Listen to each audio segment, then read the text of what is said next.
It just says that he did a bunch of stuff, that he allegedly gave her copious amounts of drugs, leading to a painful struggle with drug and alcohol abuse, that he controlled every aspect of her life. He is accused of frequently beating her and would hide her in hotel rooms for days until the bruising and signs of abuse were gone, and that he also allegedly forced her to have sex with male sex workers while he watched. Jesus. Male sex workers, what? Yeah. It sounded like hired some... She's shaving the side of her head like that woman who drink blood. The last woman who did that was Cassie. And Cassie is gone. Cassie is P. Diddy's slave. Did y'all know that? She is his slave. Oh, yes, she is. Every time you see Cassie with P. Diddy, she got her head down. She carrying bags. She's the mop-up girl. When P. Diddy want to impress him, he's bringing on, he let Cassie go down on him. He let that dude pop her in the butt, and P. Diddy sit back and masturbate while she's being ran in by his partners. Did y'all know that? I'm telling y'all some true Hollywood insider. Message from my partner on Cassie's project, Diddy, ladies and gentlemen. What's up, y'all? It's your friendly neighborhood international rap mogul superstar, designer extraordinaire, actor, marathon runner, father, friend. You know, I do it all, baby. TV producer. Enough about me. It's my homegirl Cassie right here. And we're coming to you live from our photo shoot for ID Magazine. She has her album in stores right now. Cassie, go get it. You'll know the hit single, Me and You. And, you know, we always communicate to you guys first. There's some things that have been on my mind that I asked Cassie if I could address. When you're a recording artist, you know, you have good days and you have bad days. A lot of times people don't understand that. Today I want to talk about how I feel as a record executive working with young talent. When you sign somebody that's young, you have to be there with them through their ups and their downs. My homegirl Cassie right here, she had a semi, no, I would say it was a whack show. She had a pretty whack show on BET. You know, did not perform at the level of the bad boy excellence, I would say. That's keeping it all the way funky, you know? But it's very important that y'all understand that Bad Boy, we with our artists through their growth period, through their bad shows, through their good shows. You know, we love them when their records are hot. We love them when they trip and fall. At Bad Boy, we there for people through ups and downs. For all the new young artists out there that think this is easy, it's not easy, you know? You have to be able to fall down and get up. Granted, she had a whack show, but she also got the hottest song in the clubs, and she ain't never gonna give up, because she down with Bad Boy. Every show she'll keep getting better and better and better. That's what life is all about. So all you haters out there, kiss my all you friends and family, you know I love you guys. But anybody's down with the Bad Boy family, they down with me for life, and we there for them. But it's important that you know that I ain't going easy on her butt. We're gonna make sure that next time y'all see her perform, that she gets better that time, and the next time, and the next time. But that's life, boys and girls. Some days you do good, some days you do bad. So I heard about a whole lot of criticisms online. I think she has too. And to be honest, we agree with some of your criticisms. There's always room for improvement. And at Bad Boy, we stick with our artists till they improve. She's a human being. That's what we all love about her. The people that love her.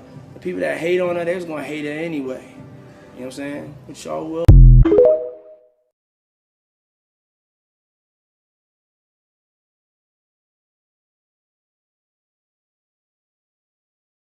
You remember Scarface when that white woman was coming down the escalator? Yeah. He was in that man's house and he saw that man's wife and was like this. I was watching Puff. The nigga Puff was looking up there. He saw this white woman. It was bottles on bottles on bottles around her. It was lit. Puff jumped out. Me and Cassie sitting next to each other. My wife right here, Cassie right here. The nigga jumped off the bar, came over and said, yo, Cassie, tomorrow, I want you to shave the side of your head. And I was like, what the fuck kind of request is that? Like, so when I'm like, what the fuck? So when I look up there, this white woman's side of her head was shaved, my nigga. And the bitch looked good with it. So I was looking at Cassie, I was like, well, I was like, you're not about to do that, are you? She said, well, I mean, whatever Sean wants, I'm gonna do. My whole thing about it is that it was always between those two, physically. But Kim got tired of it and she wasn't taking her.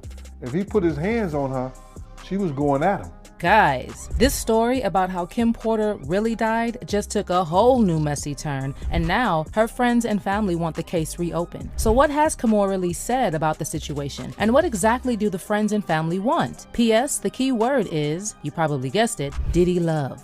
Okay, when KimPorter passed, Kimora Lee was one of the people who arrived at her house, and based on photos and videos taken from that day, she was completely devastated. She also gave the most heartfelt tribute on Instagram, writing in part, "This is unbelievable. When I first heard the news, I was angry that someone would play such a stupid joke. They said you were in your room sleeping. Aoki and I rushed to your house to tell you to get up and come your ass outside, but as soon as I arrived, I realized you would not come." But here's the thing. Recently, there have been a lot of developments about what really happened to KimPorter, because according to some of her celebrity friends, that story about how she got pneumonia and died a few days later is some BS. Well, the first thing that is raising eyebrows is the fact that the deputy coroner, Ed Winter, who handled the case, died literally just a few weeks ago. He's the same coroner who found a suspicious toxin when he was trying to figure out what happened to KimPorter. At the time, Ed Winter said that the situation needed to be investigated further, but he was replaced by another coroner, and it took a long time for the second coroner to conclude that Kim had passed because of pneumonia. Anyway, other than that, it has come to light, based on what Kim's friends and family members have been spilling, that in the days leading up to her death, Kim was trying to get in touch with her primary doctor because she felt like something was wrong. Unfortunately, she couldn't get in touch with her doctor. She apparently found it strange that the doctor didn't get back to her because she had never had a problem reaching the doctor before. Then Kim reportedly told Diddy that she couldn't reach her doctor, and he referred her to a different doctor. Interesting. And here's something else that was strange around that time, according to the friends. Diddy said that Kim sent the twins to him because she didn't want them to catch the flu she had. He said 3 days before she passed, she wasn't feeling well. She had the flu, and she sent the kids over to my house so they wouldn't get sick. One night, I was checking on her, and she was like, "Puffy, take care of my babies." She actually said that to me before she died. But according to reliable sources, the twins told 2 of Kim's girlfriends that they were already scheduled to go to their father, and it was just a coincidence that their mom fell sick at the time. So Diddy lied about Kim sending the kids to him without planning. Again, very interesting. It gets even juicier, because apparently 2 of Kim's celebrity friends reached out to the primary doctor, and the doctor supposedly said that he never got a call from Kim, and he didn't even know that Kim was sick. Honestly, the only thing I know that makes sense is that somebody got to Kim's doctor before she did, and her communication to the doctor was blocked in advance. Do you want to know something that's even crazier? According to the friends, who are unidentified, and one could possibly be Kimora, the night before Kim died, she texted a couple of her friends and told them, "He got me." She also suggested in the text that she had been poisoned, which wouldn't be a first in Hollywood, right? They have poisons that create heart attack and pneumonia-like symptoms. Also, when Diddy showed up with the security at KimPorter's house, the security team confiscated her phone. Allegedly, one of the friends even questioned Diddy about why he was so preoccupied with her phone when Kim had literally just passed away. The friends also said that there were questions among them about the manner in which Kim died, because things just didn't add up. According to them, if whoever gave the report insists that it was pneumonia and that Kim died peacefully in her sleep, then they should explain why there was blood found on Kim's pillowcases, and also a slight trail of blood on the bedroom floor that led to the bathroom. Allegedly, Kim was not found unresponsive in her bed. She was discovered on the bathroom floor, and if they found her in bed, then she was strategically placed there. Now, I don't know if the friend who was giving out that information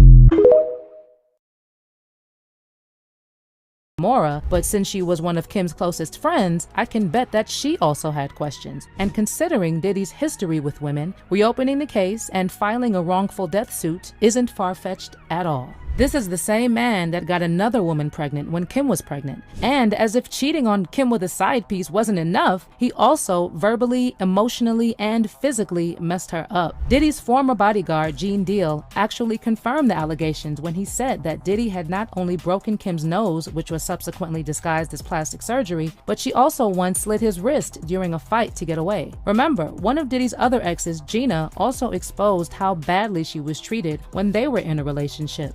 He was like mentally, emotionally, and physically abusing me. Gina even went into detail about how at one point Diddy took off one of her heels and tried to throw it at her. Then Diddy mushed her face so hard that her nose bled. Also, other than being mentally, physically, and emotionally harmed, she also had to get rid of more than one pregnancy. Well, I told him, and he was like, you're gonna get an abortion, right? And then I was like, I don't know. I don't know yet. And then he offered me $50,000 to get rid of it, but I turned it down because I just loved him. So it's not crazy for Kim's friends like KimPorter to insist that the case be reopened for further investigation. There's actually a source that spilled that Kim's family and friends are already seeking legal advice and are in pursuit of slapping Diddy with a lawsuit for wrongful death. The source claimed that the family is said to have physical evidence to support their case and that they have been undeniably shattered by Kim's death because they feel she didn't die from natural causes. Apparently, all these emerging details about Kim are also supposed to be revealed in a book that her family and friends have been trying to release, but Diddy won't let them release the book. One of the people who has been contributing to the book has even said, "Just wanted to let you know that Sean has put the clamps on KimPorter's book from making it to the shelves. Yep, he done put the pressure on all the parties involved in the process of putting the book together." And I get why Diddy would not want that book to hit the shelves, because it apparently goes into details of how Kim would do crazy stuff for him, how she kept AlBSure from running into Diddy and telling him not to go to certain places, and how the East and West Coast faked things to eliminate Tupac and Biggie to obtain their masters because Pac and Biggie were allegedly planning to get together to challenge Bad Boy and Death Row for the rights to their music. The book also apparently goes into the specifics of how Kim was mistreated, from how her house was being wired to how phone lines were tapped and how Diddy paid personnel to watch her closely, and even details of how Diddy wanted full custody of their twins, but Kim threatened to expose him if he ever took their kids from her. And let's not even begin with the evidence that Diddy is on the down low and other illegal dealings of his. You know, a lot of the friends are probably being careful because somehow something always happens to the people who try to expose Diddy, and Jaguar Wright said it best. And Kim was the longest working employee because she was there from the very beginning. She was Andre's personal assistant. Kim is dead. Heavy D is dead. Andre Harrell is dead. The only two left are Puffy and Al almost died. It's even stranger that Andre was writing a book before he died, Heavy D was writing a book before he died, Kim was writing a book before she died, and AlBSure was working on a documentary about his life before he went into a coma. So maybe KimPorter Lee is scared of saying something that would also make her disappear, or land in a coma, or something. Honestly, all we can do is hope the truth comes out, because there's definitely something there. But let me know what you think about these new developments regarding KimPorter's death in the comment. Story about how KimPorter really died just took a whole new messy turn, and now her friends and family want the case reopened. So what has KimPorter Lee said about the situation, and what exactly do the friends and family want? P.S. The key word is, you probably guessed it, Diddy love. Okay, when KimPorter passed, KimPorter Lee was one of the people who arrived at her house, and based on photos and videos taken from that day, she was completely devastated. She also gave the most heartfelt tribute on Instagram, writing in part, "This is unbelievable. When I first heard the news, I was angry that someone would play such a stupid joke. They said you were in your room sleeping. Aoki and I rushed to your house to tell you to get up and come your outside, but as soon as I arrived, I realized you would not come. But here's the thing. Recently, there have been a lot of developments about what really happened to KimPorter. Because according to some of her celebrity friends, that story about how she got pneumonia and died a few days later is some BS. Well, the first thing that is raising eyebrows is the fact that the deputy coroner, Ed Winter, who handled the case, died literally just a few weeks ago. He's the same coroner who found a suspicious toxin when he was trying to figure out what happened to KimPorter. At the time, Ed Winter said that the situation needed to be investigated further, but he was replaced by another coroner, and it took a long time for the second coroner to conclude that Kim had passed because of pneumonia. Anyway, other than that, it has come to light, based on what Kim's friends and family members have been spilling, that in the days leading up to her death, Kim was trying to get in touch with her primary doctor because she felt like something was wrong. Unfortunately, she couldn't get in touch with her doctor. She apparently found it strange that the doctor didn't get back to her because she had never had a problem reaching the doctor before. Then Kim reportedly told Diddy that she couldn't reach her doctor, and he referred her to a different doctor. Interesting. And here's something else that was strange around that time, according to the friends. Diddy said that Kim sent the twins to him because she didn't want them to catch the flu she had. He said 3 days before she passed, she wasn't feeling well. She had the flu, and she sent the kids over to my house so they wouldn't get sick. One night, I was checking on her, and she was like, "Puffy, take care of my babies." She actually said that to me before she died. But according to reliable sources, the twins told 2 of Kim's girlfriends that they were already scheduled to go to their father, and it was just a coincidence that their mom fell sick at the time. So Diddy lied about Kim sending the kids to him without planning. Again, very interesting. It gets even juicier, because apparently 2 of Kim's celebrity friends reached out to the primary doctor, and the doctor supposedly said that he never got a call from Kim, and he didn't even know that Kim was sick. Honestly, the only thing I know that makes sense is that somebody got to Kim's doctor before she did, and her communication to the doctor was blocked in advance. Do you want to know something that's even crazier? According to the friends who are unidentified, and one could possibly be Kimora, the night before Kim died, she texted a couple of her friends and told them, "He got me." She also suggested in the text that she had been poisoned, which wouldn't be a first in Hollywood, right? They have poisons that create heart attack and pneumonia-like symptoms. Also, when Diddy showed up with the security at KimPorter's house, the security team confiscated her phone. Allegedly, one of the friends even questioned Diddy about why he was so preoccupied with her phone when Kim had literally just passed away. The friends also said that there were questions among them about the manner in which Kim died, because things just didn't add up. According to them, if whoever gave the report insists that it was pneumonia and that Kim died peacefully in her sleep, then they should explain why there was blood found on Kim's pillowcases, and also a slight trail of blood on the bedroom floor that led to the bathroom. Allegedly, Kim was not found unresponsive in her bed. She was discovered on the bathroom floor, and if they found her in bed, then she was strategically placed there. Now, I don't know if the friend who was giving out that information was Kimora, but since she was one of Kim's closest friends, I can bet that she also had questions. And considering Diddy's history with women, reopening the case and filing a wrongful death suit isn't far-fetched at all.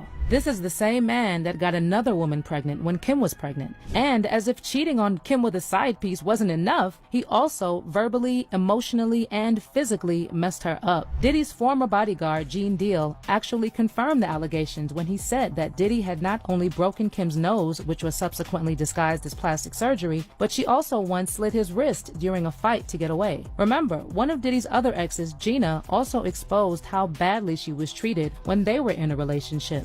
He was like mentally, emotionally, and physically abusing me. Gina even went into detail about how at one point Diddy took off one of her heels and tried to throw it at her. Then Diddy mushed her face so hard that her nose bled. Also, other than being mentally, physically, and emotionally harmed, she also had to get rid of more than one pregnancy. Well, I told him, and he was like, "You're gonna get an abortion, right?" And then I was like, I don't know. I don't know yet. And then he offered me $50,000 to get rid of it, but I turned it down because I loved him. So it's not crazy for Kim's friends like KimPorter to insist that the case be reopened for further investigation. There's actually a source that spilled that Kim's family and friends are already seeking legal advice and are in pursuit of slapping Diddy with a lawsuit for wrongful death. The source claimed that the family is said to have physical evidence to support their case and that they have been undeniably shattered by Kim's death because they feel she didn't die from natural causes. Apparently, all these emerging details about Kim are also supposed to be revealed in a book that her family and friends have been trying to release, but Diddy won't let them release the book. One of the people who has been contributing to the book has even said, "Just wanted to let you know that Sean has put the clamps on KimPorter's book from making it to the shelves. Yep, he done put the pressure on all the parties involved in the process of putting the book together." And I get why Diddy would not want that book to hit the shelves, because it apparently goes into details of how Kim would do crazy stuff for him, how she kept AlBSure from running into Diddy and telling him not to go to certain places, and how the East and West Coast faked things to eliminate Tupac and Biggie to obtain their masters because Pac and Biggie were allegedly planning to get together to challenge Bad Boy and Death Row for the rights to their music. The book also apparently goes into the specifics of how Kim was mistreated, from how her house was being wired to how phone lines were tapped and how Diddy paid personnel to watch her closely, and even details of how Diddy wanted full custody of their twins, but Kim threatened to expose him if he ever took their kids from her. And let's not even begin with the evidence that Diddy is on the down low and other illegal dealings of his. You know, a lot of the friends are probably being careful because somehow something always happens to the people who try to expose Diddy, and Jaguar Wright said it best. And Kim was the longest working employee because she was there from the very beginning. She was Andre's personal assistant. Kim is dead. Heavy D is dead. Andre Harrell is dead. The only two left are Puffy and Al almost died. It's even stranger that Andre was writing a book before he died, Heavy D was writing a book before he died, Kim was writing a book before she died, and AlBSure was working on a documentary about his life before he went into a coma. So maybe KimPorter Lee is scared of saying something that would also make her disappear or land in a coma or something. Honestly, all we can do is hope the truth comes out.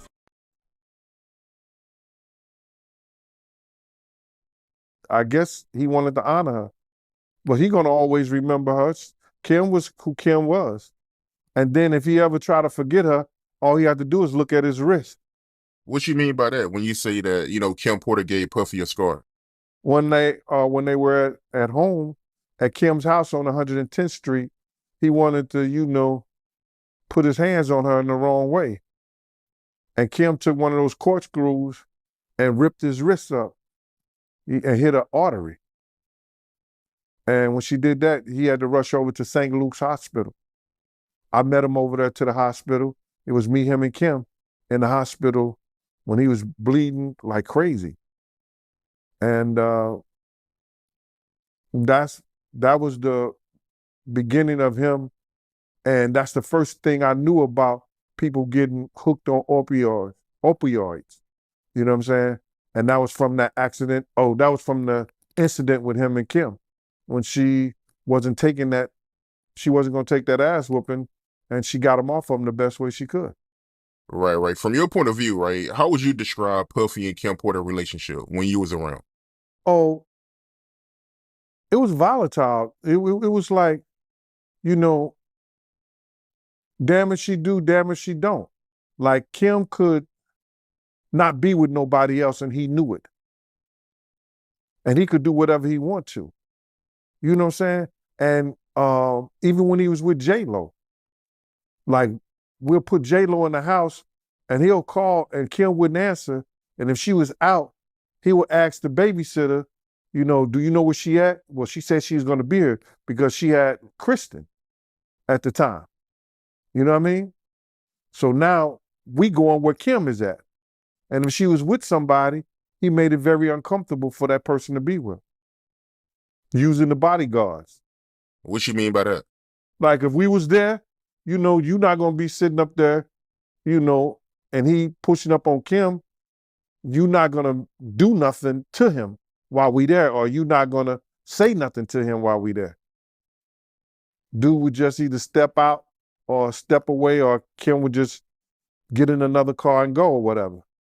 Right. But from the outside looking in, right, from my point of view, it does look like he, you know, is living with a regret when it comes to her. My man coulda, woulda, shoulda, all that shit look good for the media. A tell-all book about her partner, baby daddy. P. Diddy. Did I say that right? P. Diddy. P. Diddy. I'm sorry, I'm just fucking saying it. I don't know why. Anyway, she had 3 manuscripts and she gave them to 3 separate people. Somebody you wouldn't even suspect. Somebody outside of her friend group, somebody entirely different. She had a very close-knit circle of friends and a particular type of friends. So she hung around particular people. She was very specific in her choice of people that she allowed in her circle. Okay, very, very, very controlled about that. However, somebody from outside that circle has one of, quote, the books or manuscripts or written documentation. So they don't have it all. And she's kind of laughing because she suspected that this would happen, but it blew her mind when it happened. When she passed away at 47, her mind blown, okay? She always thought it, but never really thought it. And that's the Neptune in her chart. I can verbalize this to you, that someone is going to do this to me or this is going to happen to me, but it doesn't really register inside of me that this is really going to happen to me. That's how I feel she felt. Like holy crap, like blown, mind blown. Almost like an accident. When you get into an accident, you pop out of your body. That's shocking enough. This is even more shocking for her because it's like actually happened. The other thing that now I'm developing an eye twitch again. Every time I try to tell a story, my eye starts to go like this. So I have to assume something happened with the left side of her face and with her eye and what's behind her eye, because my eye keeps doing it when I'm talking about her. And all day yesterday, I tried to film this and then my eye kept twitching and it's still twitching. So I feel with her that there was something like that. I also know that one of her best girlfriends, she has several, maybe 3. One of her best girlfriends, she worries because that best girlfriend tells her husband everything. Like, so, you know those women that are married to men and they go home and they're like, yeah, so-and-so did this. And you're thinking, I didn't tell you for you to go home and tell that guy you're married to all the shit I just told you. Like, this is supposed to be our thing, right? So this girl is very much, I'm going to say, codependent on her male partner, husband. It's actually he is actually a husband, for her approval or attention, even though she acts the opposite. And Kim is afraid that that information will get out kind of sideways. Not that her husband is a threat, but he is still friends with her former baby daddy, P. Diddy. He's still friends. The husband is still friends with him. So Kim is afraid that this man will speak what his wife spoke to him. So she's trying to encourage her not to do that. Now, here's another aspect of this. This is so like crazy. I am being shown November of 2023. So her death date was November 15th of 2018. But I'm being shown November of 2023. I don't think we're done with this. I feel she's shaking her head yes. Before she stare at me, then she wait, and now she's shaking her head yes. I am being shown that things are being prepared. She is showing me a trumpet. People are standing straight up. And there are people going to speak, not just about what happened to her, about other things. Something is unraveling. For some reason, she's showing me like, was one of her kids, I wonder, in band? Because she's showing me like trumpet marching band type music, which is weird because I don't think that that's her favorite. But I'm being shown that. Somebody is leading the march, leading the way. There, that's what it is. Somebody is leading the march, leading the way to uncover this information, and I'm getting 5 months. So I feel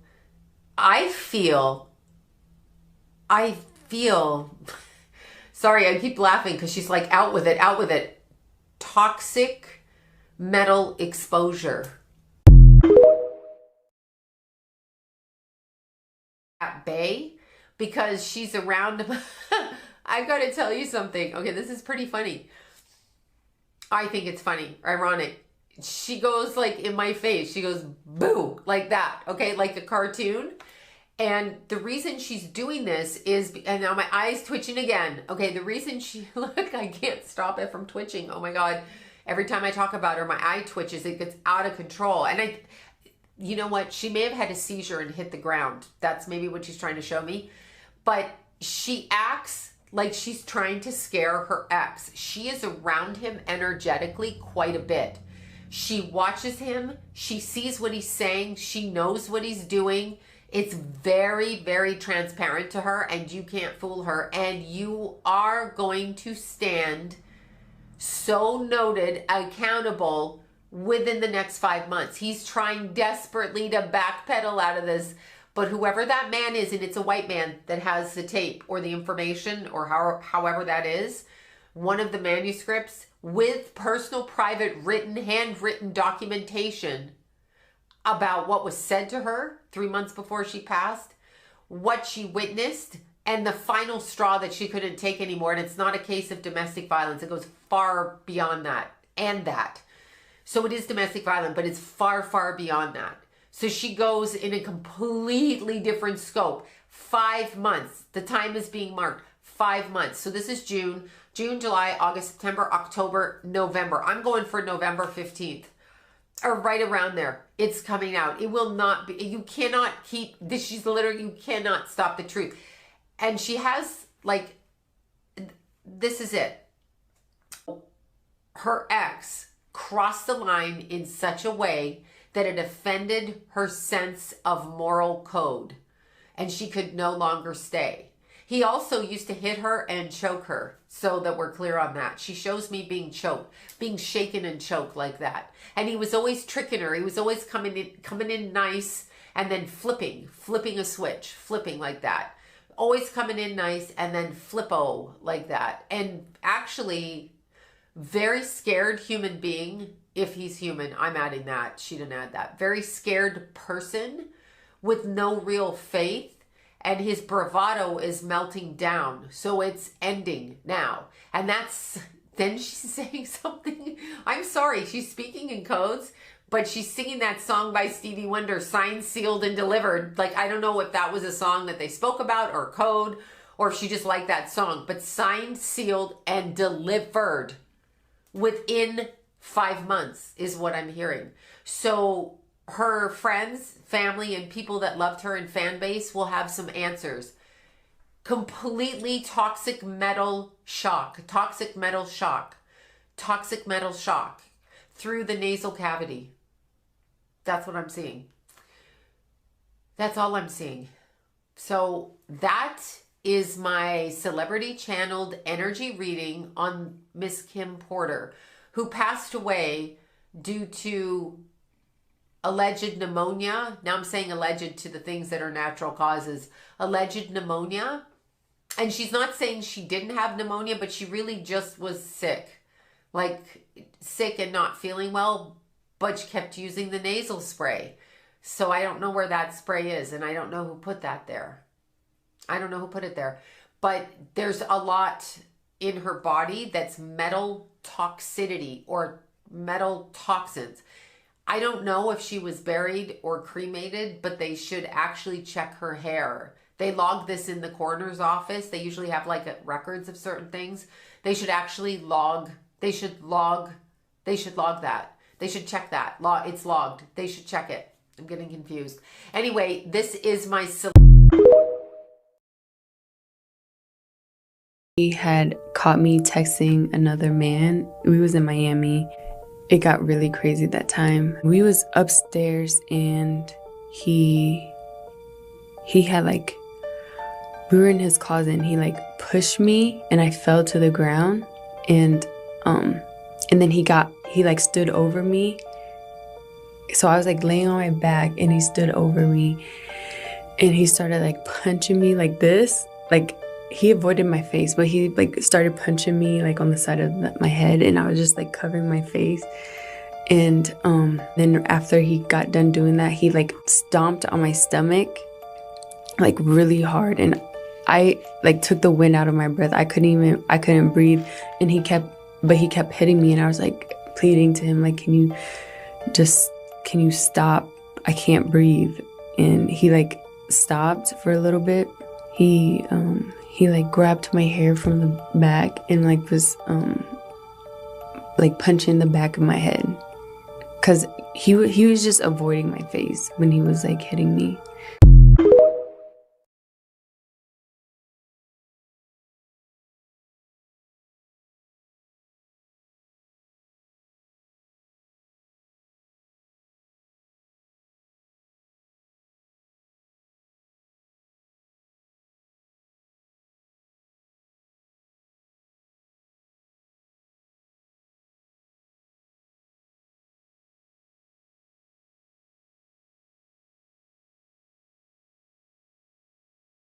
About trying to do this to somebody, because it was really in my heart to kill him. You know what I'm saying? I was going to do it. Craig was wronged by Diddy repeatedly, be it hindering his rap career, but robbing him of his money. Diddy tested Craig's patience constantly. At one point, Diddy asked Craig to record at the studio and then refused to pay him the money. Somebody that wanted to do another album with me. So I said, cool, I gave him my price, and the price was, to me, was low. Despite setting a reasonable price for his work and despite already coming to an agreement about the payment, Diddy conned Craig and only offered him a third of what he owed him. You give me the money as we go. You know what I'm saying? I'll take a third again. I'll take a third again when we finish the actual recording of the album. But Craig was kind and naive and agreed to this agreement. But if there's one person who absolutely cannot be trusted in the industry, it's Diddy. That man will steal every last penny off of you if he can help it. Finally, Craig realized what was happening and refused to work for Diddy any longer. Nothing happened. No money. So I stopped recording. I said, I'm not going to be an idiot and sit here and do all this stuff for everybody, and I'm not going to see anything from it. But Diddy is an entitled bully who thinks people owe him even if he doesn't pay them. So he went ahead and decided to gang up on Craig. Diddy is a dangerous man, and he seems to be obsessed with gangs and thugs and the whole mafia lifestyle. So it was not shocking at all when Craig revealed Diddy tried to force Craig into working for him for free. Yo, you owe us an album. And I'm like, excuse me, my friends, but I don't owe you shit. You owe me money. You know what I'm saying? So if you can come up with the rest of the dough, then we can come up with the rest of the album. Diddy continued to bother Craig for so long that someone as easygoing and peaceful as Craig was also pushed to his limits. He got so upset and devastated by the constant threats that Craig picked up his gun and considered doing the unthinkable. I had a gun in my lap, and I'm sitting there and I'm talking to God. I'm like, Lord, I don't want to do this. Craig had planned to kill Diddy if he continued to threaten him. After all, it had come down to survival for Craig. If he didn't stand up for himself, Diddy was going to ruin his life forever. But if it to threaten him. After all, it had come down to survival for Craig. If he didn't stand up for himself, Diddy was going to ruin his life forever. But if it comes to getting ugly where somebody's going to be trying to kill me, I'm going to have to do something first or do something to prevent that from happening. But what happened next will shock you just as much as it shocked Craig Mack. Craig was sitting there thinking of murder, but God had other plans for him. In a miraculous moment, Craig heard gospel music on the radio that completely changed his heart in a moment. In a split second, all the thoughts of murder left Craig's mind, and he knew God would never want him to commit such a sin. Craig broke down into tears and repented the horrible thoughts. It looks like God gave Diddy another chance to make amends in his life. This incident had such a huge impact on Craig that he completely gave up on Hollywood life. He disappeared completely for 6 years and then later reappeared as part of a cult. Looks like he really did see God that fateful night when he had planned to murder Diddy. You know what kind of muscle I got? You know what I'm saying? Right now you need to be in the studio. So I said, all right, meet me up there at 7 o'clock. Even though Craig never came back to the music industry, his career, however short, will always be remembered. He helped take off Diddy and his huge bad boy empire, but their rivalry lasted longer than their friendship did. The story starts all the way back when Craig started his music career. He went by the name MCEZ and formed a rap group called MCEZ and Troop. With just one single under their name, the group fell apart. Craig was then meant to be a part of another rap group called the Hit Squad, but things never picked up and he was faced with the possibility of never making it as a rapper. Luckily, his manager never gave up and continued to send his demos and rap videos to different producers. After a bunch of rejections, Craig got an opportunity of a lifetime to give an impromptu audition in front of a talent director from the big record label Uptown Record. Can you guess who this life-changing talent director turned out to be? That's right, it was Diddy. Diddy saw the talent and the ability in Craig and knew that he had potential to make it big. Diddy got him on a remix and kick-started his rap career. Time for new flavor in your ear. I'm kicking new flavor in your ear. Max brand new flavor in your ear. things took a turn once again when Diddy was fired from Uptown Records, and it seemed as if Craig was once again back at the start line. But Diddy came up with a survival plan, and he took Craig along for the ride. Diddy started Bad Boy Records and signed Craig. It finally looked like Craig had the chance to make it big, and he was valuable for Bad Boy and Diddy. After all, he was their first artist to release a single under the label. Craig dropped his first single, Flavor in Your Ear, and lo and behold, the song took the world by storm. It went platinum, and Craig even received a Grammy nomination. But even this couldn't save him from his astonishing fate. Just as Diddy had brought him to the top of the world, he decided to bring him down. Diddy gave rivalry between Biggie and Craig. Diddy chose Biggie and completely sidelined Craig. He never gave Craig the chance to ride on the tide of his debut. Instead, he gave out a remix of his song with other artists like Biggie and started focusing on their careers instead. Diddy would take away any opportunity that arose for Craig and then go ahead and lie about it in interviews. I'm sure you got Lying, and Craig had no idea what album he was talking about. Shannon, what up? Come on, let's talk. Puff Daddy gave the publishing back. Whoop-de-doo. What's it worth? What was it worth 10 years ago, 20 years ago, and what's it worth now? What did he give you back? I'm telling you, he gave me mine back a long time ago. I was the first person he called. He said, Mark, I want you to be the first person that know this. I'm giving all my artists back their publishing, which is equivalent to giving back your girlfriend after he done poked her in the booty and raped her and did everything that he got all of the worth out. It's like a spider went in and sucked all of the insides out of it and then give it back. That's disrespectful. I told her, why don't you just keep it and pay me? I don't want the publishing, I want the money. Come on, y'all think he doing a good thing because he give back some publishing? Come on, man. It's not worth anything.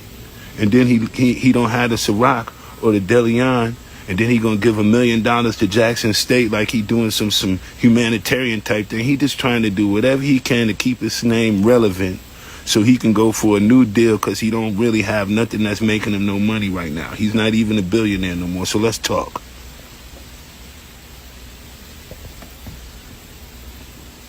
Let's talk. What y'all want to do? Y'all want to talk about it? Or y'all just want to read about it and let it seem like everybody like, oh, Puffy gives all his artists back their money. I mean, they publishing. So what? The shit ain't even worth like $400 a year, $300 a year. It's not worth nothing. You can't do nothing. Most of these songs that all of the artists have, ain't nobody gonna come back and license them for movies later on, or shine Bad Boy for Life, what kind of nigga slang bang in the street. Nah, that's not like Bon Jovi. That's not like the Police. You know what I mean? We talking about songs that publishing that got long legs. It ain't really no long leg publishing coming out there except for the one he got with every breath, every step you take and all of that kind of stuff. Ain't nothing else valuable over the G-Dep. I mean, give him his publishing back. But what's the value in it?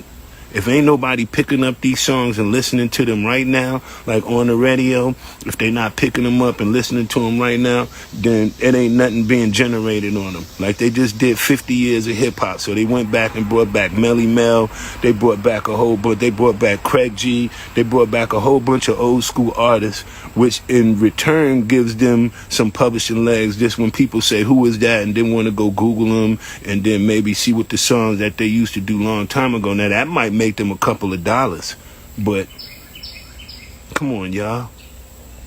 What y'all want to do? What's going on, Miss Scott? What's going on, Rick Reese? I just said so many people just kept sending me this post about Puff giving back publishing. Man, that shit hurt. That's like giving back my girlfriend, but you done got 4 kids with her. Took my girl from me 10 years ago, give it back 10 years. I got a 10-year-old son and twins and all of that, and they his. Whoop-de-doo. Alright, we're gonna give everybody time to get in here. I just want to throw you the facts, okay? Sure. So this is long after we have 2 double platinum albums, $14, $15 an album from 2 million albums is, what is the math on that, 48 million? And this benevolent man who's just now had a change of heart and has decided to pay us as talent, we only get the amounts due since Sony bought our catalog. Okay. So streaming for the past couple years It's about $800, $900. I have to sign an NDA that I will never disparage Puff, Bad Boy, Janice Combs, or Justin Combs Music, or EMI, or Sony ever in public. I would like to do a documentary for Hulu or Netflix or Amazon, a streaming site. I offered some of the girls, hey, if you need $800-900, I'll give it to you. Don't sign this. Why somebody would want to fire somebody. Can you give us a little? I wasn't willing to do what was expected of me. Not talent-wise, but in other areas. Mm-hmm. And were other girls doing? I was the only one that was in those types of positions. Wow. When you look back on that, how does that make you feel?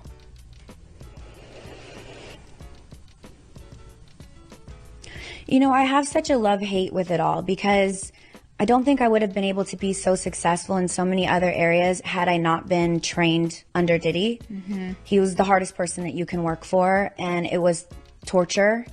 And not the work part of it, but the other stuff. Mind games, like just all the...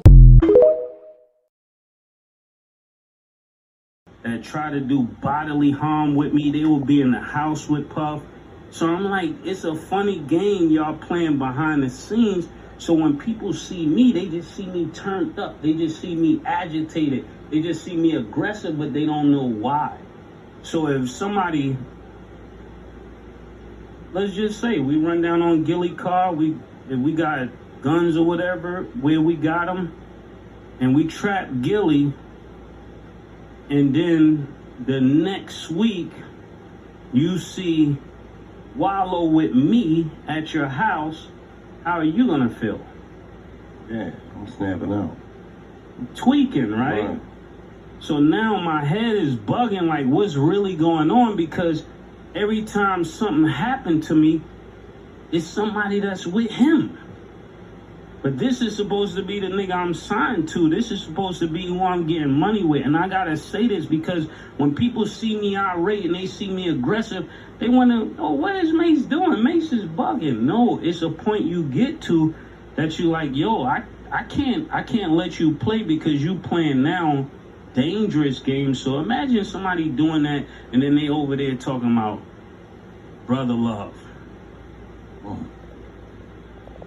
Imagine how you feeling, bro. So it's like you holding I can't blame Puff for this because I can't say he's doing it, but I can't say he's not. So if you look at the people who hate on me, right? They're from Revolt shows. Who run Revolt? The people that had the biggest problems with Mase and write the craziest stuff about Mase come from Revolt. Who run Revolt? I'm still asking y'all because everything people keep doing, I'm like, why do they keep tripping on me? It's almost like they want me to be something that's going to be detrimental to them because it's not going to be detrimental to me.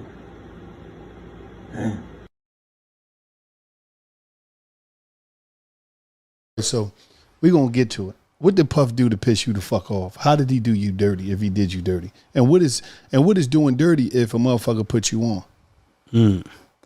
That's really good. Let me take my shades off of that. Now, I could say this because it's not something I didn't say to him. Puff, how do I want to say this? Me and Puff was like, I felt like I did more than I got credit for, more than I got paid for. You felt or did you do that? Because you said felt like okay, feeling. let's clear that up then. You saying you feeling that? No, we're gonna keep it with because I'm trying to be nice. I never got paid what I was worth, and I never got the respect I was worth. So the disdain that I got for Puff is more like you trying to keep me here, nigga. I'm not here. All my peers is up here. All my peers are bosses. When it's time, just like somebody raised somebody up, you know they did work with you, they go from your little man to maybe A&R to something else. He just kept trying to keep me right here, like he didn't want me to grow at anything. And to anybody, is that gonna bother you? Yeah. Especially Absolutely. if I'm producing the work.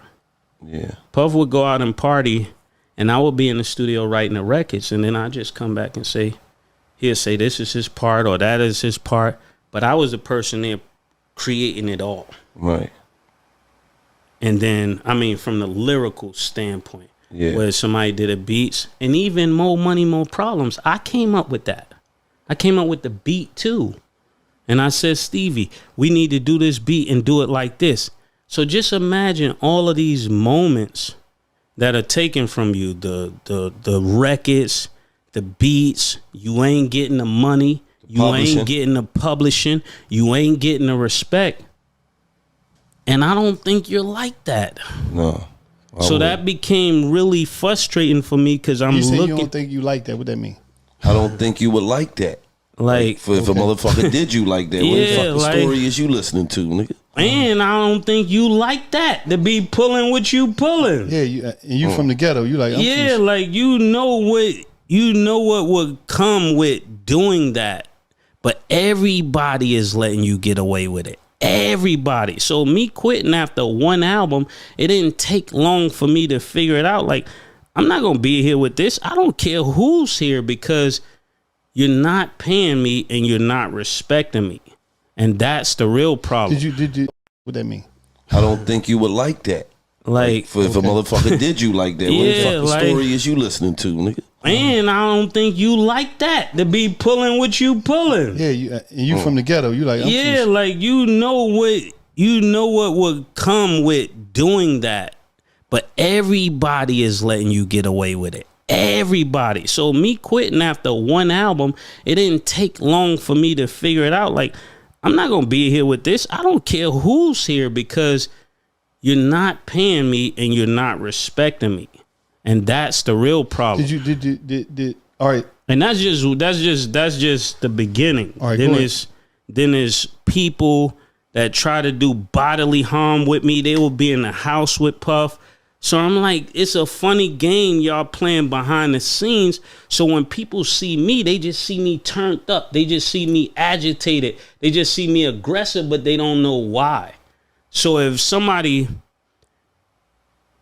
let's just say we run down on Gilly car, if we got guns or whatever, where we got them, and we trap Gilly, and then the next week you see Wallow with me at your house, how are you gonna feel? Yeah, I'm snapping out. You tweaking, right? So now my head is bugging, like what's really going on, because every time something happened to me, it's somebody that's with him. But this is supposed to be the nigga I'm signed to. This is supposed to be who I'm getting money with. And I gotta say this because when people see me irate and they see me aggressive, they wonder, yo, what is Mase doing? Mase is bugging. No, it's a point you get to that you like, yo, I can't let you play because you playing now dangerous games. So imagine somebody doing that and then they over there talking about brother love. Imagine how you feeling, bro.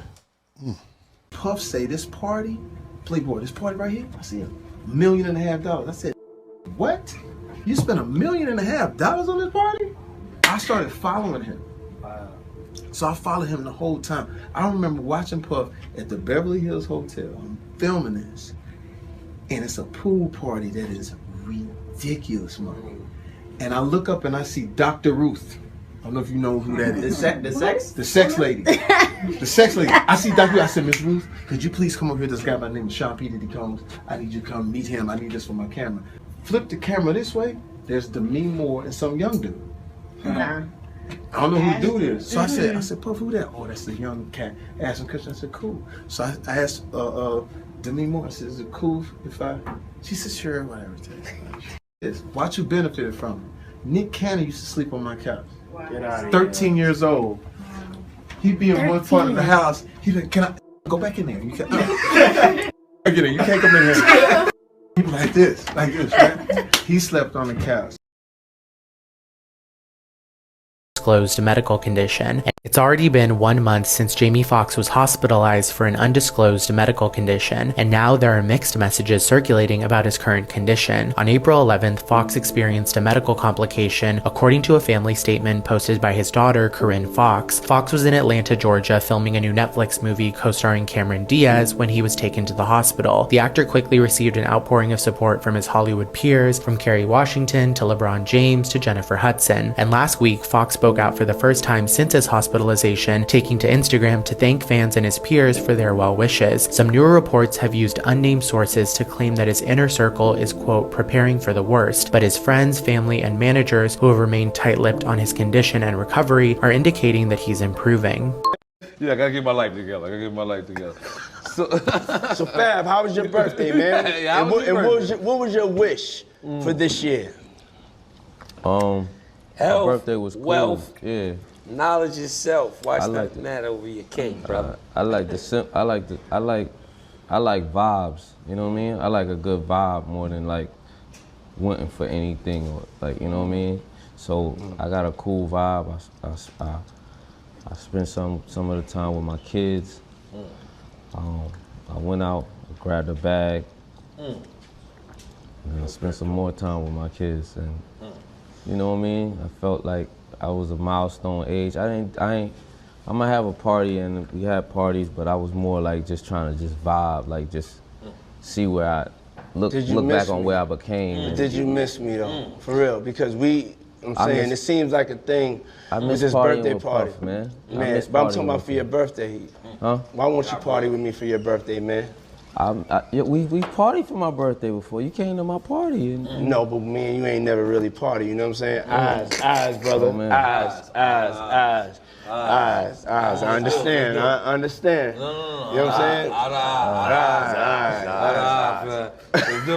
Let's do it. It goes down like this. I got it. No, every year Fab has a theme for his birthday parties. What was the theme this year, my brother? Party's coming I didn't up. do it yet. We still able to do this together. Oh, man. This should be real. Shit. I've been looking at you. I've been on your gram since All out you of beat Call up the pot. Make sure you share this joint. Roll What's tape. your story? Yeah, what happened? Nah, I mean, well, as a single man, you know what I'm saying? I have no shame in my game with that. You know what I'm saying? So that's where I was at the time, and we went to Florida. We got invited to a Puffy party, the New Year's Eve party. Went to the party. You know, all dudes? Yeah, nah, it was actually a good party. You know what I'm saying? It was on South Beach, right? Right. So then we go to the house, and then he invited us to the house because he wanted to go to the club afterwards, right? I was like, okay, cool.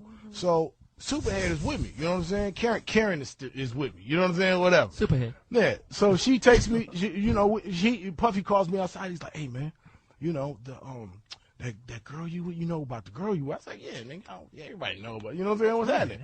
You know, he's like, that's the devil, man. You know what I'm saying? I was like, what you mean that's the devil? The devil got a pretty mouth. Yeah, and I was like, what you mean that's the devil? You know, and then he was like, yeah, man, she videotaped you with fingers in the booty. That's a new movie. You know movie. what I'm saying? I was The like, devil what? sucks penis. Yeah, what the fuck are you talking about? Rewind. I heard a penis and a finger in her ass going, what? She said, so Puffy tells you that she will videotape you with fingers in the booty. And I was like, what the fuck does that mean? Yeah, what does that mean? So then I go back in the house and I ask her, what the fuck are you talking about? He Well, you said don't you're a ask him? filmer. No, I did ask him. He's just like, whatever. He went off and did his thing. And I was Was like, he okay. limping? He walked away and the nail fell out his boot. No, I'm gonna clear this shit up because I'm not gonna have my name. I ain't gonna have my name out there crazy like that. Go ahead. So then he say. So then she say. I told him what he told me, and she was like, oh, she started laughing like a motherfucker. I'll tell you later. So then I was like, okay, well, I'm not gonna make a big deal of it, whatever. So then he's then I guess he's had some prior incident with her that he don't want nobody to know about. You know what I'm saying? So we get into the truck. He said, let's go to this club. So everybody piling the car. The car is fucking silent. You know what I'm saying? We get to this club, and then we walk in the back way. It's a VIP lounge. Ain't nobody in there. And then, the club is going. It's all jumping. And then I'm sitting there with old girl. So then he's doing his business. We go down and get a drink. You know, we sitting there bopping to the music, and then she point over the corner. It's two dudes kissing. You know what I'm saying? I'm like, the fuck is this? You know what I'm saying? So I'm like, okay. Then there's girls in the club too, and then she point another direction. It's another dude over there like butt ass naked dancing. You know what I'm saying? We take off, man. You know what I'm saying? We leave the club directly. I didn't say peace to nobody. I didn't see nobody. Gay. Yeah, it was suspect. A lot of suspect. The club you was could called... chalk it up. You could chalk it up to being in Miami or whatever. I never blame it on the I've been in a gang. I've been in a gang of clubs, man. The club was called. And I ain't never mistakenly stepped into a club. Making a better vodka soda. AlBSure just came out of his coma, and I've been talking to Al, and we've been texting back and forth, and I'm just glad that he's alive to text. Oh, wow. Definitely. Yeah. But when you think about Kim, I was thinking to myself the other day, Uptown Records started with 5 people. Andre Harrell, AlBSure, Heavy D, and Puffy. And Kim was the longest working employee because she was there from the very beginning. She was Andre's personal assistant. Kim is dead. Heavy D is dead. Andre Harrell is dead. The only 2 left are Puffy and Al almost died. Isn't that interesting? That is interesting. Heavy D was found dead, face down in the heart attack. Andre Harrell, heart attack. Kim died from pneumonia, but there's the first coroner's report that said that she died. It was ruled a homicide, and they found toxins in her body to prove that she had been poisoned. You know, they have poisons that create heart attack and pneumonia-like symptoms. And then right after that, Al had a meeting, and I was going to meet up with him because we were in Vegas, and then the next thing you know,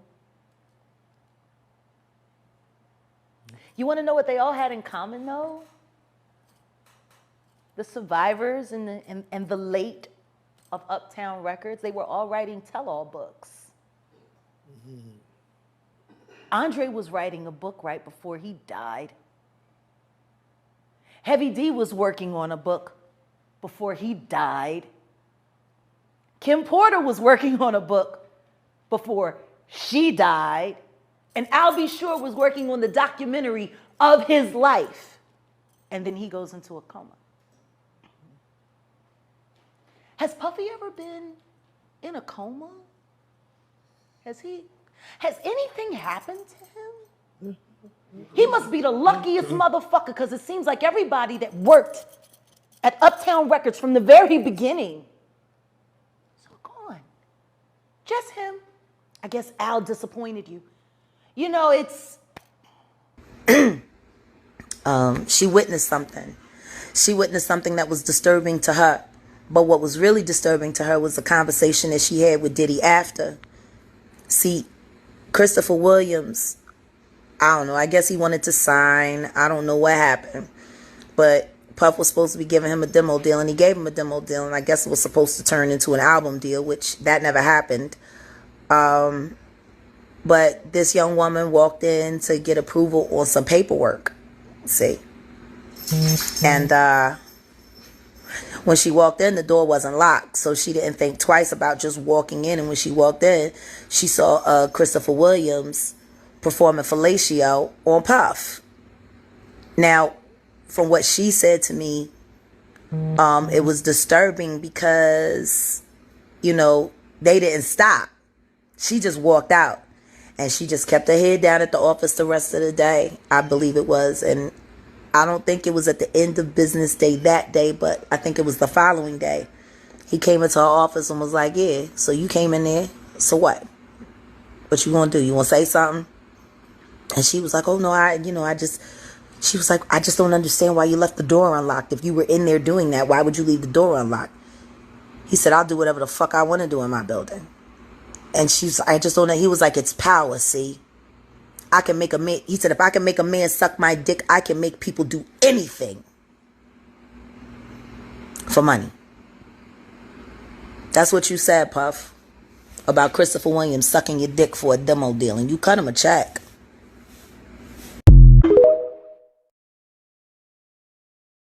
Like, yo, she's like, yo, so yo, when we gonna get the chance to, you know, to kick it, like we can just hang out, nigga. We gotta kick it. This is Puff. Okay. He telling me we gotta kick it and shit. And he's like, yo, why don't we like go shopping or some shit? I mean, like I pay for it. And I was like, what the fuck this nigga just say? I got the fuck away from him because I was like, this nigga like the fucking. Wait, this nigga just tell me he'd take me shopping. And this is the shit. This is shit that goes on. But there's just a little fruit. Puppy's a fruit pile. It's a fruit pile. Trust me. You see these little weird ass pictures and shit like that out there, sitting out there for no reason. If you don't see accident pictures, it'll be like kissing niggas. Like that doesn't happen by accident. You know what I'm saying? Like, I'm telling you. I'm telling you. Look, later you gonna find out a little shit that I be saying be real. Do you understand what I'm saying? Man, listen, I'm trying to tell you the truth. But the truth, sometimes it hurts. Right. It hurts people and they don't want to hear that shit. But I'm trying to tell you, nigga asked me, could he take me shopping? And it fucked me up because I'm looking like, what the fuck did this nigga just say? I want to take you shopping. I got a bankroll out this motherfucker. I want to take you shopping. Why? Because when you walk around looking so motherfucking good, I'm going to feel like, God damn it, that motherfucker with me. That's all I want to do. That's all I want to do. But when a nigga tell me he want to take me shopping, what the fuck is the matter with this nigga? Wait, hold on. But where was this at? This was at the wedding. That's Christmas. Right after the wedding. Like, yo. See, Cassie can't say anything because he made her sign ND, a non-disclosure. But she can whisper things in her husband's ear, and some of the stuff that she's probably saw had to go through with dude, her husband just speaking on it. He can't say where he got it from. But then again, he got to know. People got to know where he got it from. That's his wife. Yes, he's an older guy. He might be a whole lot of fruity too. But Cassie would know that just like Kim knew that. So you feel like Cassie is the one that's telling her husband stuff behind the scenes about Puffy? Right. And you got to realize he was their trainer. He was her trainer before he became her husband. So she may have was telling him stuff way before they was even married. You understand what I'm saying? Right. So before we get off of this topic, right, because I'm sure people is going to want me to ask you being around Puffy, is there any truth to him being fruity? I don't know what you mean by really, do I see this man being fruity? Does a man like other men? I think he's brother love. He love other men.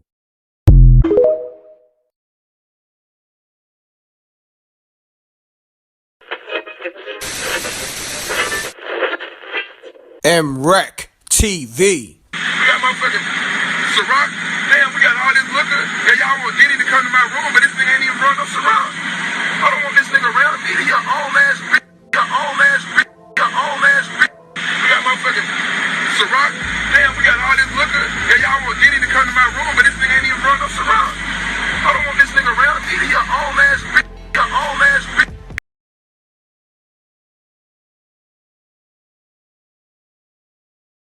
I was fucking right.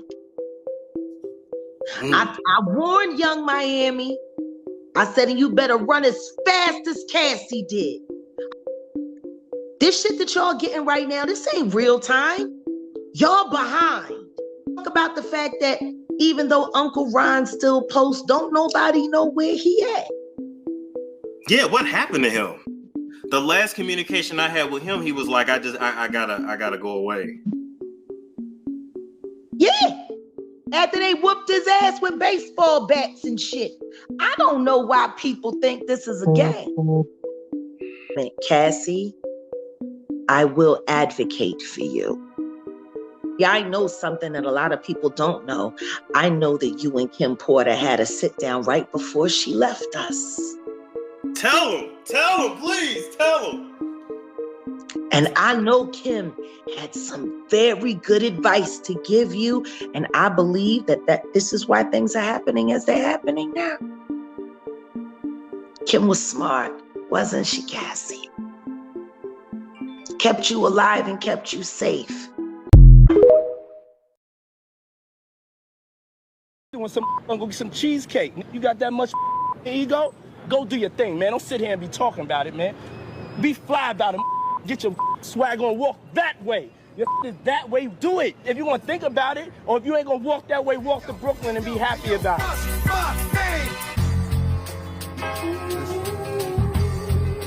I'm gonna tell you straight like this.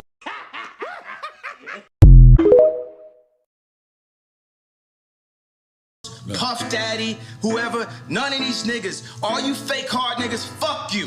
Hold on. Okay. All you fake hard niggas, fuck you. You know what I'm saying? I don't give a fuck who, cause you can't shoot nobody anyway. And the reason why you gotta talk is cause you did a deal, you fucking fed. You know what I'm saying? That's why you gotta come at me, cause part of the deal for you to be able to do all that and get out of jail is that you promise that you gonna go pull my co-car. So y'all niggas shut the fuck up about me. Now let me say it calm. You niggas shut the fuck up about Michael. Right.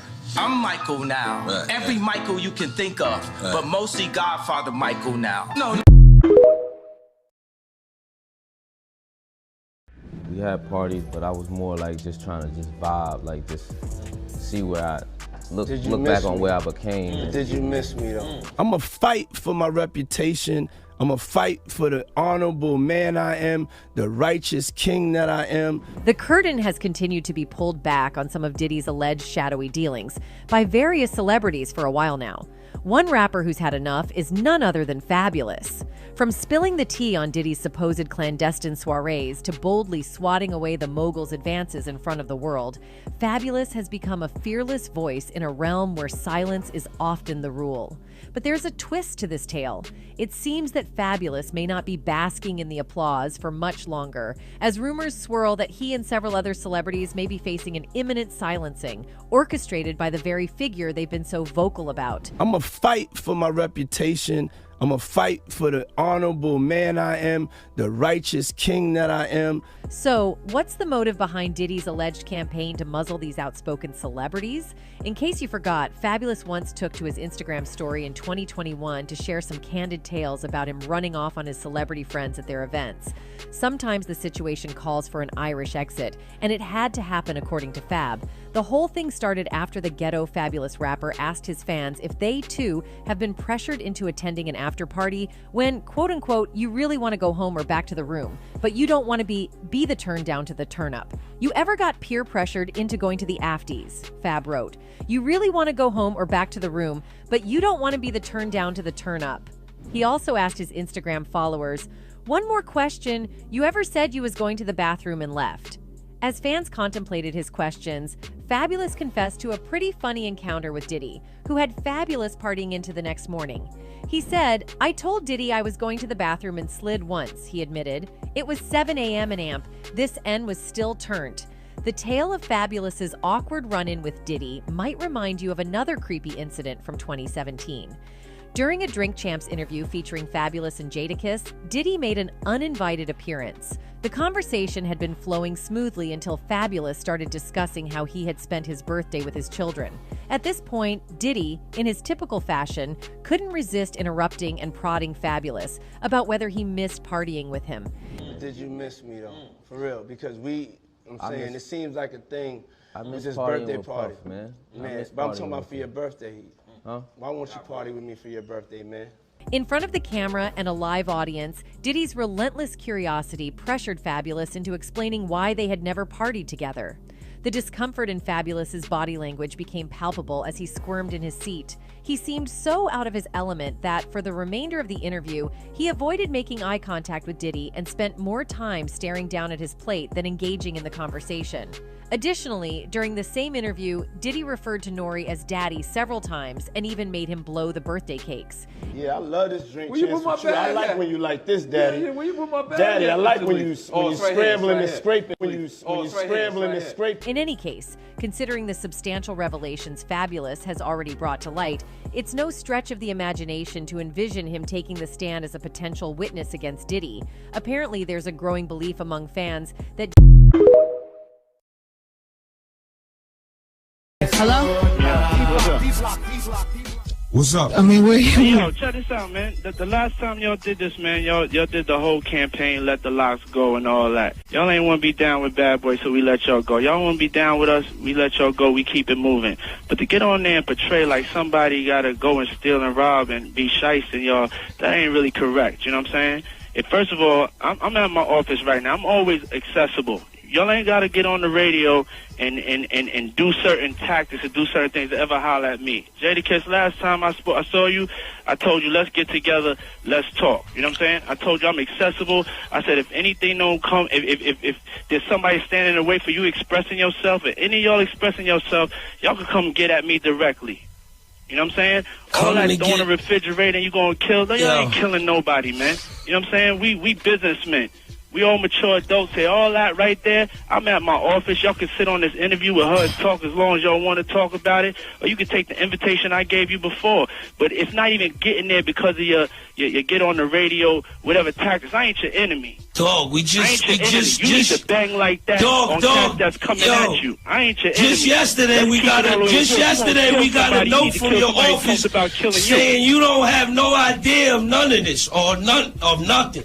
Just yesterday, your lawyer told us that. I see you at the show backstage. You said find out what it was. But don't sit here and portray like Puff took nothing from y'all. What is it? What is it? What do you call it? If it's 10 years, what do you call it?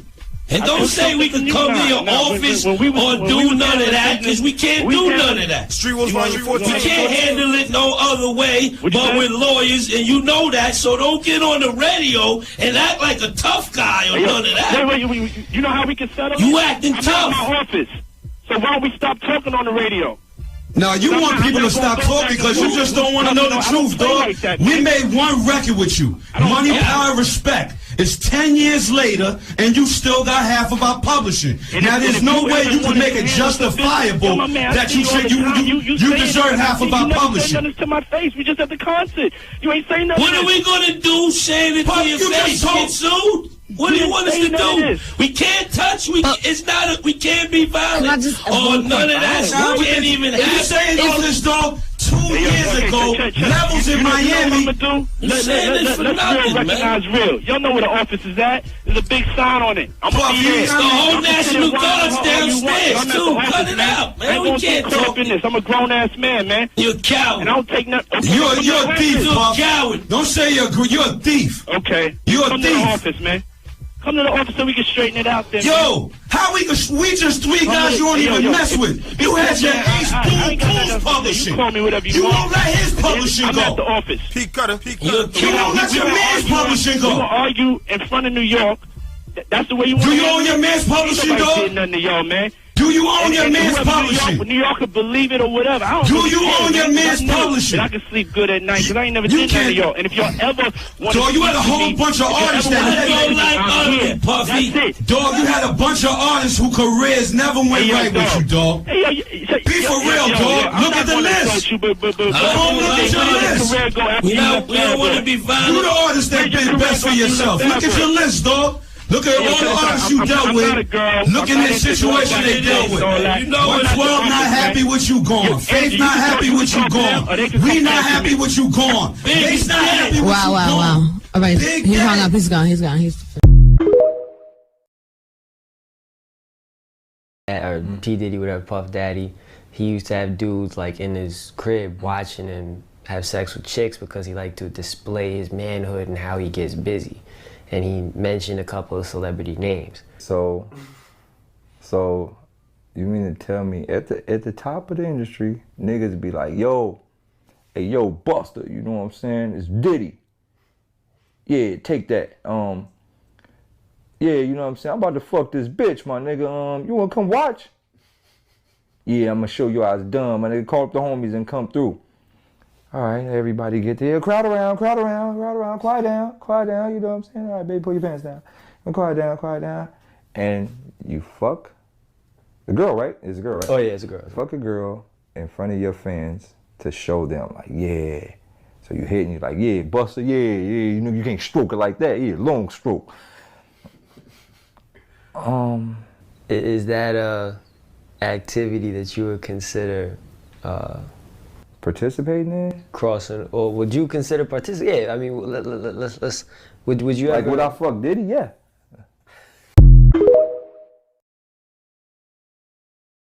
Or P Diddy, whatever, Puff Daddy, he used to have dudes like in his crib watching and have sex with chicks because he liked to display his manhood and how he gets busy.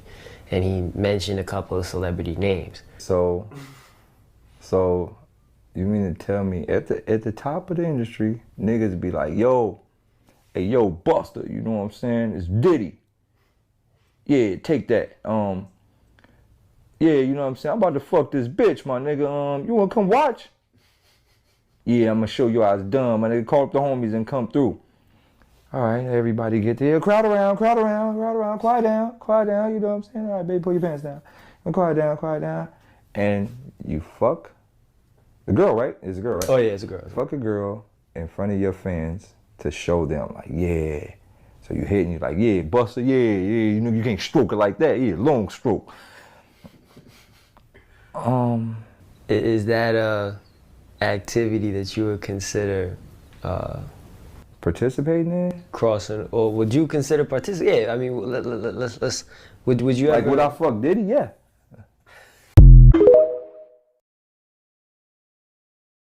Rumors and speculations, it turns out that the mystery man that Clive Davis has been in a monogamous relationship with is none other than the famous music mogul, Diddy. It's no secret that the music industry is full of wild stories, but this one takes the cake.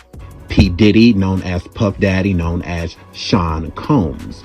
Allegedly in 1994, Sean Combs requested doing sexual favors for Clive Davis so that Bad Boy Records. Clive has been married and divorced twice and decided to explore his attraction to men. He then entered a relationship with a mystery man that has lasted to this day. Despite attending events and traveling together, Clive refused to reveal his partner's identity. However, it didn't take long for people to put the pieces together and realize that Diddy was the man in question.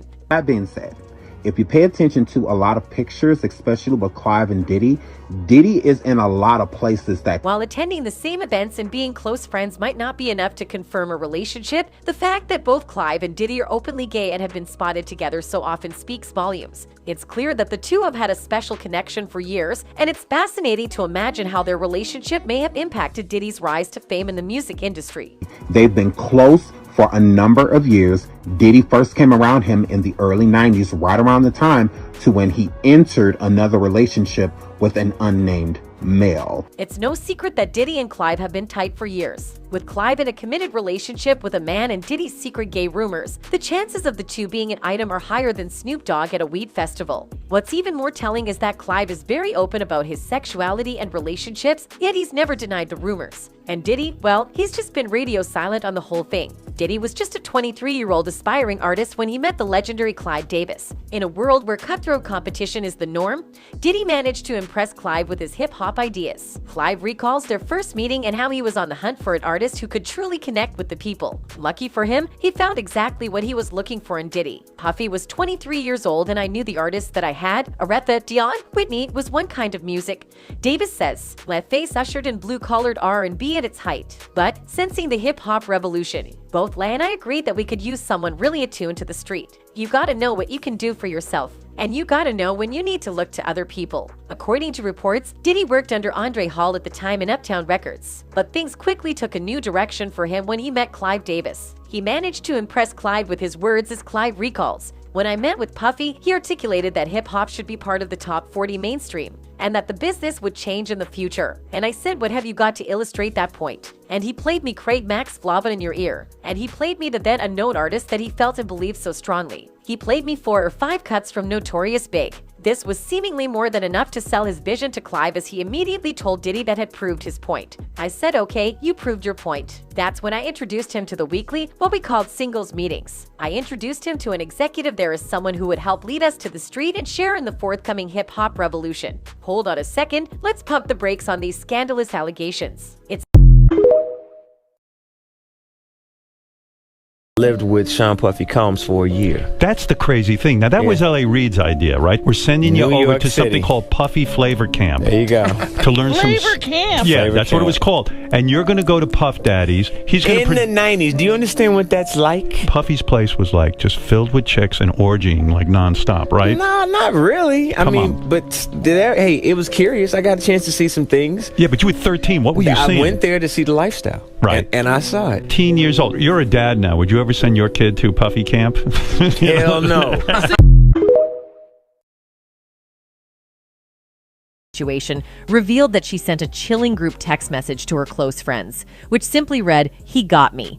This cryptic message hinted at the gravity of her situation and the urgency of her plea for help. However, in a further twist to the story, it was revealed that the phone containing this crucial message was allegedly snatched away by Diddy's security team when he arrived at Kim's house after her tragic passing. The reasons behind this action remain unclear, adding yet another layer of mystery and speculation to the events surrounding her death. The revelation of KimPorter's desperate attempts to seek medical assistance, her ominous message to friends, and the subsequent confiscation of her phone by Diddy's security team have left many with unanswered questions. The circumstances leading up to her untimely death continue to be scrutinized, and the public is left wondering whether different decisions or actions could have changed the course of events. Furthermore, adding to the enigma surrounding KimPorter's tragic passing, her former boyfriend and the father of her eldest son, the renowned AlBSure, made a statement that has since been deleted but left fans astounded. AlBSure disclosed that Kim had been living with an unsettling sense of fear and unease in the period leading up to her untimely demise. In fact, he had encouraged her to take a rather drastic step by reaching out to the FBI for assistance. In this now deleted post, AlBSure revealed a cryptic message that Kim had sent to him, which read, "Life imitating art, art imitating life." These words, once shrouded in mystery, now take on a deeper meaning. They hint at the possibility that Kim had been wrestling with complex emotions and a sense of impending danger. What's more, AlBSure shared that Kim had confided in him about other distressing matters, portraying a vivid picture of a woman in distress. Faced with the gravity of the situation, AlBSure urged her to take the crucial step of contacting the FBI, a move that could have potentially altered the course of events. It's worth noting that last summer, the 53-year-old producer publicly raised doubts about the circumstances surrounding KimPorter's death. In a video that has since been deleted, he made a startling claim that went against the notion of natural causes. AlBSure suggested that Kim's demise was not the result of natural circumstances, but rather shockingly, implied that she may have met with foul play. Just found this footage from the morning I learned of KimPorter's murder and how it ripped the soul from my physical body. I had no clue, but I do know very clearly that Kimberly didn't just check out all of a sudden over pneumonia, he insisted. That's some BS. Really? This is where I get in trouble. We just celebrated our son Quincy's new deal and Christmas special with Netflix, and she was in fantastic health as well, laughing seeing me and Diddy's mutual exchange at the theater. I'm going to leave it here. It seems that AlBSure's bold claims, as you could very well hear, caused quite the stir, especially among Diddy's loyal entourage. They wasted no time in springing into action, allegedly putting the pressure on Al to hit that delete button pronto, burying his explosive revelations deep in the digital graveyard. Talk about a cover-up, right? These truths were like dynamite, and someone clearly didn't want them to see the light of day. Now, let's connect the dots, shall we? With reports resurfacing about Shakir's strange behavior before his tragic end and the bizarre circumstances surrounding KimPorter's passing, it's starting to feel like we're in the middle of a blockbuster mystery movie. And we can't help but wonder if all of this is just a little too coincidental, especially when there are whispers of Diddy's alleged involvement, perhaps not of the innocent variety. So here's the dish. It's only a matter of time before the entire truth spills out. And for Diddy's sake, we're crossing our fingers and hoping he wasn't in any way mixed up in the perplexing demise of both Kim and Shakir. But in the world of Hollywood, who knows what scandalous secrets might be lurking just beneath the surface? Anyway, that's it for this video, folks. Bye.